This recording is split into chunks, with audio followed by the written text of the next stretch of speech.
President Bongbong Marcos believes resigning does not absolve one from culpability. In part 1 of BBM Podcast's 5th episode, Marcos was asked if resigning helps one avoid accountability.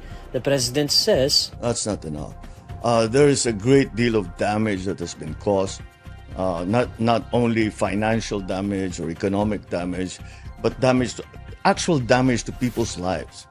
I mean, very simple. A lousy flood control project that collapsed during the flood that killed a family. I mean, how can you live with that? I can't live with it, so I won't live with it, so we'll keep pushing."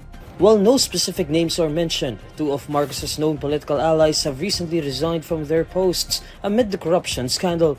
The president's cousin, late Representative Martin Romualdez, resigned as House Speaker, while former Bicol Party List Representative Zaldico vacated his post in Congress. Romualdez and co were accused of allegedly receiving kickbacks in government infrastructure deals, both of whom have denied involvement. Meanwhile, when asked what would happen in the government's fight against corruption if it led to his allies, Marcos maintains that it will continue. He stresses that he did not expose the issue and ghost flood control projects during his recent State of the Nation address for mere political posturing. I think we're already there. Yeah. Why would I even start such a thing if it was somehow for political advantage? Yes. The reason I brought it up and made it part of the national discourse was quite simply because this could not go on. Because if it kept going, we suddenly discovered how deeply entrenched this entire system was. Marcos says that there has always been a sniff and suspicion of corruption in the government, but not at the same scale as the trillions poured and lost in anomalous flood control projects. He takes credit for exposing it, stating that allowing it to continue will mean no progress for the country.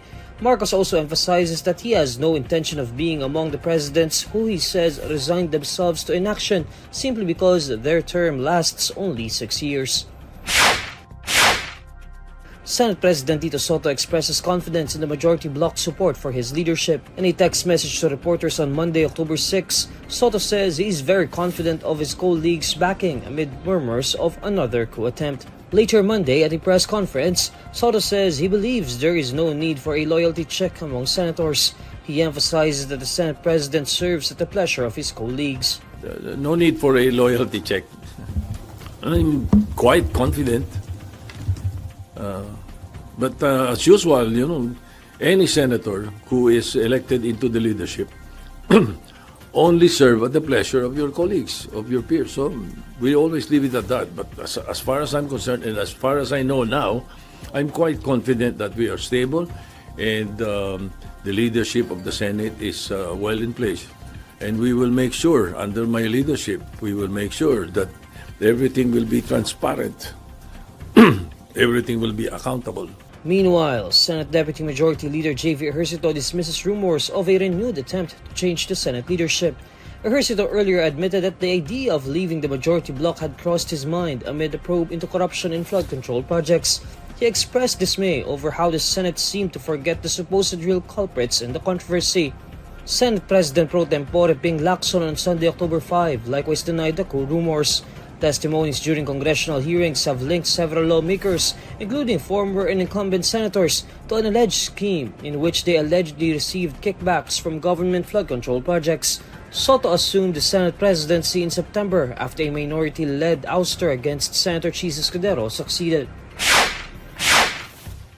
The Catholic Bishops' Conference of the Philippines warns that any attempt to change the Senate leadership will only heighten public suspicion of a cover-up in the investigations into flood control anomalies. Rumors of a coup attempt against Senate President Tito Sotto have been circulating, but some senators have dismissed such talks. In a statement, the CBCP says the Filipino people are watching closely and that moves to redirect investigations will only fuel suspicion. The CBCP then reiterates its call on the government for transparent investigations into the flood control scandal. It highlights the Independent Commission for Infrastructure's function to restore public trust, emphasizing that the probe body must investigate freely without any political interference. The CBCP says it opposes any attempt to derail the investigations through backroom deals, leadership takeovers, or selective justice. It rejects any form of whitewashing, asking Congress and Malacanang to prove that they serve the common good, not partisan power.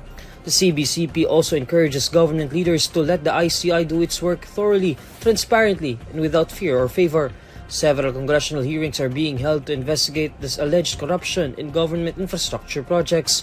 Testimonies during hearings revealed that lawmakers and Department of Public Works and Highways officials were allegedly receiving kickbacks, as well as congressional insertions in the national budget, among other irregularities. Meanwhile, President Bongbong Marcos created the ICI as an independent super body tasked to investigate government infrastructure works over the past decade. ICI Executive Director Brian Keith Hosaka previously said that the body's hearings are not being live-streamed. He said they will find a solution that will both balance the request for more transparency and the protection of individual rights. Justice Secretary Boying Remulla is included in the short list of candidates being considered as Ombudsman. In a letter dated October 6, the Judicial and Bar Council submits to President Bongbong Marcos the list of nominees for Ombudsman. From the 17 initial candidates who applied for the post, 7 are included in the Judicial and Bar Council's shortlist.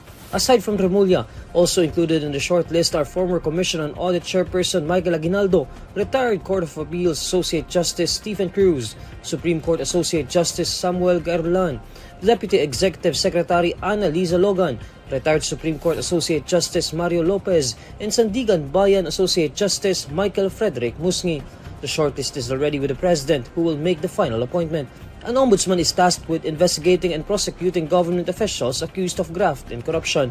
The position became vacant after the term of former Ombudsman Samuel Martires ended on July 27, 2025. The Judicial and Bar Council is a constitutional body tasked with screening nominees for the judiciary and top ombudsman posts.